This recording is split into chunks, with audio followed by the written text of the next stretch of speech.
कैसे आज नहीं, मीटिंग सिंपल चला? वही बहुत सारे लोग आए थे, कुछ लोग समस्या लेकर आए थे, कुछ लोग बधाई देने के लिए आए थे और मिला-जुला शुरुआत रहा। मुख्यमंत्री का भाषण होता तो वॉकआउट किया जा सकता है, मुख्यमंत्री राजनीतिक दल से संबंधित होते हैं, हुँ, राज्यपाल सीधा-सीधा राष्ट्रपति के उत्तराधिकारी होते हैं जी। और राष्ट्रपति और राज्यपाल का एक विशिष्ट स्थान होता है, वो एक अलग ही कह सकते हैं प्रोटोकॉल होता है। नाम लिया गया ऐसा नहीं मेरे नाम से क्या आपत्ति, वहाँ तो नाम धनबाद उपायुक्त का भी नाम लिया गया था, धनबाद वरीय पुलिस अधीक्षक उनका भी नाम लिया गया था।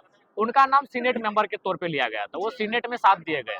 जैसे उन्होंने कहा उपस्थित सभी सीनेट के मेंबर्स, तो सीनेट मेंबर्स का मतलब वो तीनों उसी में आ गए। एमएलए के रूप में नहीं कि स्टूडेंट के रूप में भी वहाँ बैठे थे। तो मेरा कोई प्रतिक्रिया नहीं होता और शुरू में ही हम प्रतिक्रिया नहीं दिए। ऐसा हमको भी शुरू में फील हुआ। जब गए हैं तो किसी का नाम अनाउंसमेंट नहीं हुआ मन से। स्वाभाविक संयमित होना चाहिए था क्योंकि वो दीक्षांत समारोह था।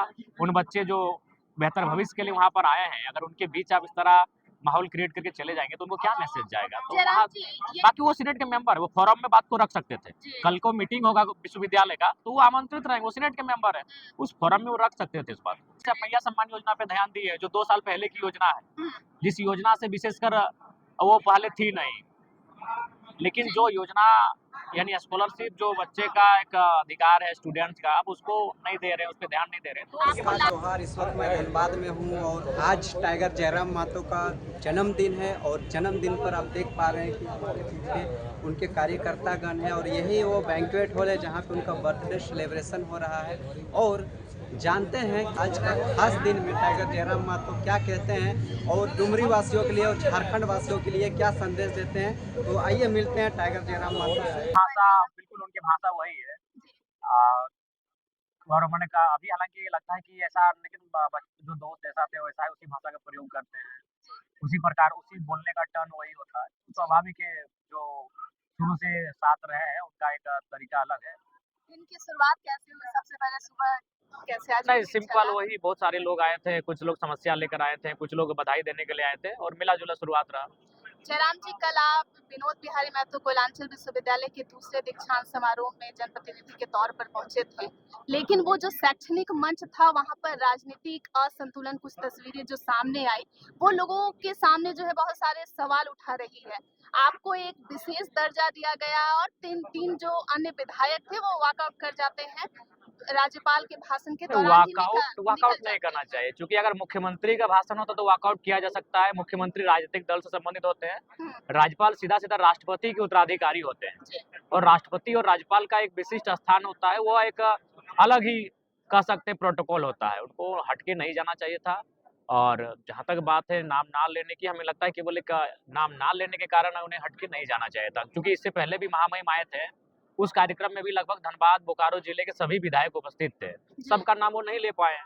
जी, तो हमें लगता है कि ऐसी परिस्थिति में कार्यक्रम को वॉकआउट करना, खासकर महामहिम के भाषण को, ये नाराज़गी के साथ अगर कोई काम था निकल जाए तो अलग बात है, नाराज़गी के साथ तो हमें लगता है ये उचित नहीं। ये जो वॉकआउट हुआ है, जो निकल गए हैं गवर्नर के भाषण के बाद 3 विधायक, क्या लगता है सिर्फ़ आपके नाम लेने के हाँ, कारण हुआ बिल्कुल या आप मान कैसे सकते वही हैं? लगा उनको कि सिर्फ़ मेरा नाम लिया गया। ऐसा नहीं मेरे नाम से क्या आपत्ति, वहाँ तो नाम धनबाद उपायुक्त का भी नाम लिया गया था, धनबाद वरीय पुलिस अधीक्षक उनका भी नाम लिया गया था।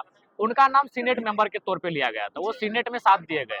जैसे उन्होंने कहा उपस्थित सभी सीनेट के मेंबर्स, तो सीनेट मेंबर्स का मतलब वो तीनों उसी में आ गए। जी, और अगर हम भी सीनेट के मेंबर होते तो मेरा नाम अलग से शायद महामहिम नहीं लेते। जी। तो हम सीनेट के मेंबर नहीं होने के कारण मेरा नाम अलग से लिया गया, जैसा मेरी समझ हो रही है। जयराम जी, एक सवाल रहेगा, बाय चांस अगर 3 विधायकों का नाम लिया जाता और उसी मंच पर आपका नाम नहीं लिया जाता, तो क्या आपका रिएक्शन भी उन तीनों की तरह होता? नहीं बिल्कुल नहीं होता, इसलिए नहीं क्योंकि हम जब कार्यक्रम में गए ना, हुँ, तो अपने आप को हम मतलब उस ढाल लिए थे कि आज का प्रोटोकॉल के हिसाब से अगर हमें कोई नहीं भी पूछेगा तो कार्यक्रम में रहना है क्योंकि इसी कार्यक्रम में हम भी आपके साथ मेडल ले लेते। आप अपना ले रहे थे, हम पीएचडी वाला ले लेते। लेकिन था कि हमारा सेशन चल रहा था, तो हम प्रेज़ेंट नहीं कर पाए। तो हम इस नाते भी गए थे माइंडसेट करके कि जो पीएचडी लेने वाले हैं वो हम एक एमएलए के रूप में नहीं, एक स्टूडेंट के रूप में भी वहाँ बैठे थे।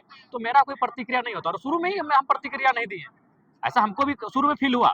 जब गए हैं तो किसी का नाम अनाउंसमेंट नहीं हुआ मन से। स्वाभाविक है, कोई अगर आता है अतिथि तो मन से कम नाम का अनाउंसमेंट होता है। तो किसी का नाम अनाउंसमेंट नहीं हुआ। आप लोग भी वहाँ बैठे थे। हम लोग को नीचे सम्मानित किया जा रहा है, ऊपर प्रोफेसर लोग भाषण दे रहे हैं ना। उस समय भी नोटिस नहीं दिया गया। तो हम बोले नहीं छोड़िए, आज के प्रोटोकॉल ही अलग है। मैं कवरेज देख रही थी कि सिंदरी विधायक का कहना है कि कल के कार्यक्रम के लिए उनको आश्वासन मिला था कि मंच पर उनको बोलने को कहा जाएगा। क्या आप लोगों के साथ कोई औपचारिक बातचीत नहीं हुई नहीं, थी कि कल हमें सिर्फ बोलने एक को निमंत्रण दिया गया था और हमने मांगा था कि रूटीन क्या क्या है, महामहिम कई बजे आएंगे, क्या क्या कार्यक्रम है, वो शेड्यूल हमें मिला था। जो उसमें विधायकों का किसी का भाषण नहीं था, इंक्लूडिंग मेरा भी नहीं था, किसी का भाषण नहीं था। तो फिर भी तो हम आए। जब आप कार्यक्रम में पहुंचे और उस समय राज्यपाल पहुंचे, क्योंकि बाहर की स्थिति हम लोग नहीं देख पाए थे, क्या हुआ था? ग्रीटिंग एकदम मामूली जैसे कैजुअल होता है वैसा रहा था? अन्य विधायक भी थे या सिर्फ उस वक्त आप अकेले वहां पर नहीं, सभी थे, तो वो लोग आगे थे। आगे थे? वो हाँ, और प्लस वो लोग गाउन में थे, वो सीनेट के मेंबर तो गाउन में थे और गाउन की टीम के साथ थे। हम अलग साइड में थे। तो देखना एंट्री कुछ अथी नहीं था। वही शायद हमको लगता है उनके नाम को उच्चारण नहीं होने के बाद वो नाराज होकर चले गए। इस घटना के बाद जो आम जनता है वो ये सवाल कर रही है कि जनप्रतिनिधि को हम्बल होने की जरूरत थी और एक शैक्षणिक वातावरण जहां वो मंच पर शैक्षणिक, वो बच्चों को राजनीतिक मंच नहीं था। अगर नाम नहीं भी लिया तो वो राजनीतिक मंच नहीं था, वो दीक्षांत समारोह था। यही तो मैंने 20 साल 15 साल से विधायकी का मैं सफर तय कर रहे हैं, और वे लोग अगर इस तरह का मैंने रुष्ट हो जाएंगे बस नाम ना लेने से, तो मेरे हिसाब से ठीक नहीं था। उनको संयमित होना चाहिए था, क्योंकि वो दीक्षांत समारोह था। उन बच्चे जो बेहतर भविष्य के लिए वहां पर आए हैं, अगर उनके बीच आप इस तरह माहौल क्रिएट करके चले जाएंगे तो उनको क्या मैसेज जाएगा? तो जयराम वहाँ जी ये बाकी वो सीनेट के मेंबर है, वो फोरम में बात को रख सकते थे। जी। कल को मीटिंग होगा विश्वविद्यालय का तो वो आमंत्रित रहेंगे, वो सीनेट के मेंबर है, उस फोरम में वो रख सकते थे इस बात को। जयराम जी, कल 220 21 छात्र छात्राओं को अवार्ड मिला, पीएचडी इंक्लूड करके।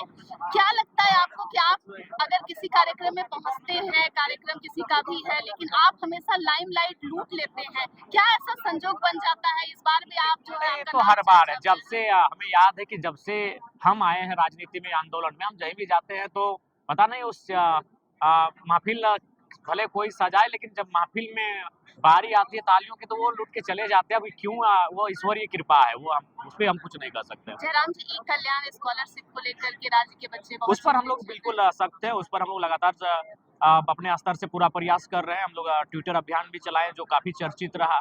हम लोग उस पे जो मौन नहीं रहेंगे, उस पे लगातार हम लोग अपनी आंदोलन, अपनी प्रतिक्रियाएं तेज करेंगे। क्या आपको लग रहा है कि राज्य सरकार की नीयत जो है ई कल्याण स्कॉलरशिप को लेकर के सही नहीं है, वो नहीं चाहते हैं बिल्कुल, कि आप बच्चे जिस पढ़ाई प्रकार से करें? मैया सम्मान योजना पे ध्यान दिए है, जो 2 साल पहले की योजना है, हम्म, जिस योजना से विशेषकर वो पहले थी नहीं, लेकिन जो योजना यानी स्कॉलरशिप जो बच्चे का एक अधिकार है स्टूडेंट्स का, अब उसको नहीं दे रहे हैं, उस पर ध्यान नहीं दे रहे हैं, तो उनकी मंशा दिख रही है। आपको लाखों लोग सुनते हैं जो बच्चे पढ़ाई को छोड़ करके गांव की ओर लौट रहे हैं स्कॉलरशिप के अभाव में, क्या मैसेज है उनके लिए? नहीं, उनको हम यही कहेंगे कि आप लोग मेंटली अपना जो मानसिकता है, मेंटालिटी उसे स्ट्रांग रखिए और अपना जो गोल है, एम है, उसकी ओर एकदम कटिबद्ध होकर आगे बढ़िए और मजबूती के साथ आगे बढ़िए। रास्ता कुछ ना कुछ निकलेगा। जयराम जी, एक सवाल महिलाओं से जुड़ा है। महिलाओं में खून की कमी अक्सर देखी जाती है।